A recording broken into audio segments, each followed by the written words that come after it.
जब कल जिम्बाब्वे ने पाकिस्तान को 80 रन से शिकस्त दी, उसके बाद मोहम्मद रिजवान से पूछा गया कि भाई कैसे आप हार गए। मतलब आप इतनी बड़ी टीम है, जिम्बाब्वे के खिलाफ आप मतलब मुकाबला खेल रहे, जो कंपटीशन ही नहीं था दोनों टीमों के दरमियान, फिर भी 80 रन से आप हार गए, जबकि जिम्बाब्वे ने महज 203 या 204 रन बनाए थे।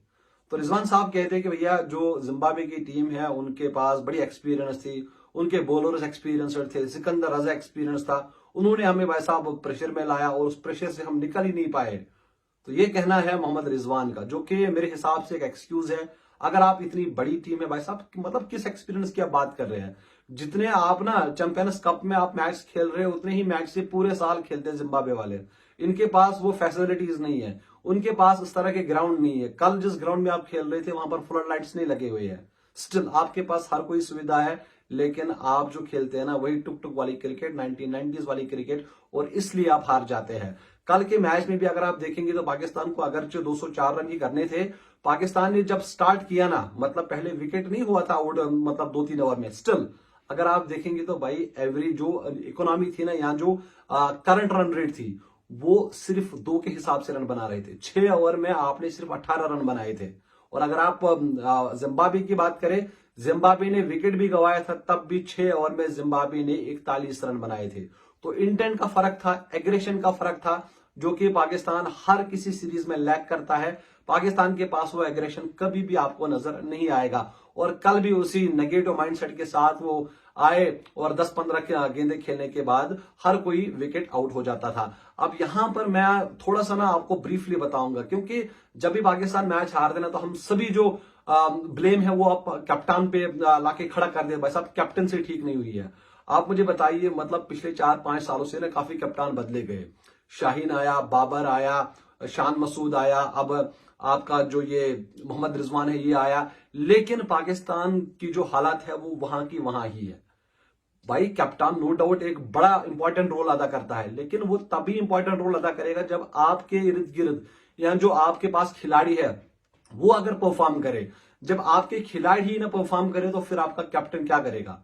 नो डाउट कैप्टन को ही फैसले करने होते हैं, लेकिन जब आपके खिलाड़ी आपको भाई साहब वो रोल ही निभाना है, तो फिर आप कैसे एक्सपेक्ट करेंगे कि आप कोई मैच जीतेंगे। अब जिम्बाब्वे के खिलाफ आपका कोई कंपटीशन नहीं था, लेकिन आपको शायद ही पता था कि डीएलएस होता क्या है। और आपको पहले ही पता था, क्योंकि जब टास्क हुआ था ना तभी 10 मिनट टास्क डिले हुआ था ड्यू टू रेन। मॉर्निंग में रेन हुआ था और वेदर जो फॉरकास्ट था वो भी था कि भाई साहब कभी भी बारिश हो सकती है।